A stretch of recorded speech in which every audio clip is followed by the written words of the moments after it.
Hi everyone, it's Pastor Miles. We have a really special service this Sunday because we're going to be celebrating the baptism of our sister Haley.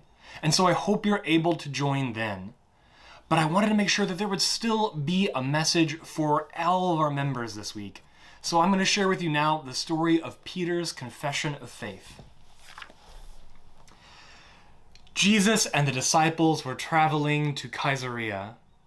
As they were walking, Jesus asked, "Who do people think I am?" His friends thought. "Well, some people think you are your cousin John, or the prophet Elijah." Jesus nodded.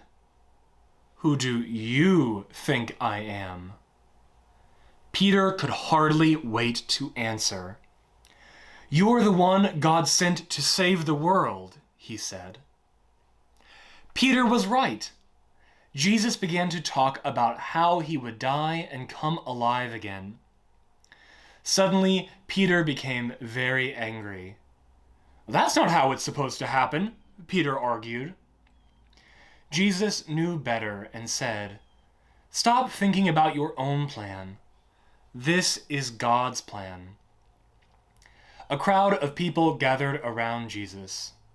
"If you want to follow me," Jesus said, "think about God's plan, not your own ideas."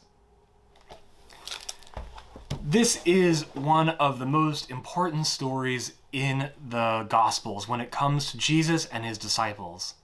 They had been traveling with him for a long time. They had seen him perform all sorts of miracles and wonders, heal lots of sick people, feed large crowds, and teach all about God's reign. Now Jesus finally asked them what they've been hearing about him, and all the different opinions people have about who Jesus might be.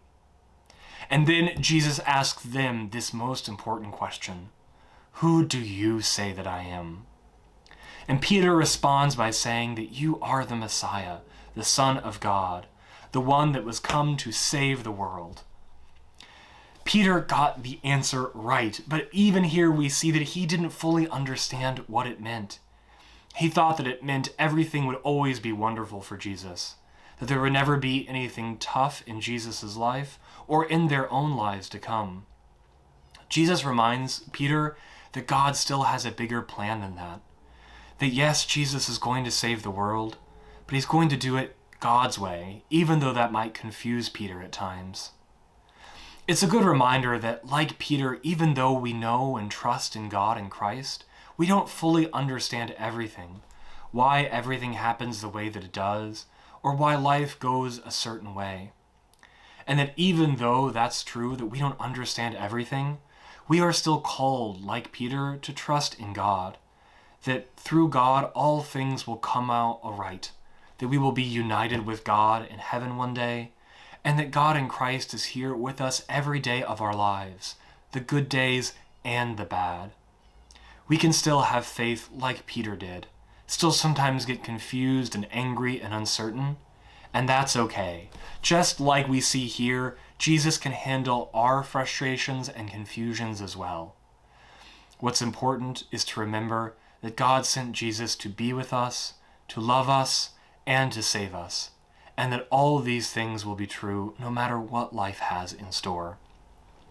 I hope you feel the presence of Christ with you this week and are able to celebrate that presence of Christ with Haley as she is brought into the church through baptism, and that you can remember your own baptisms as well.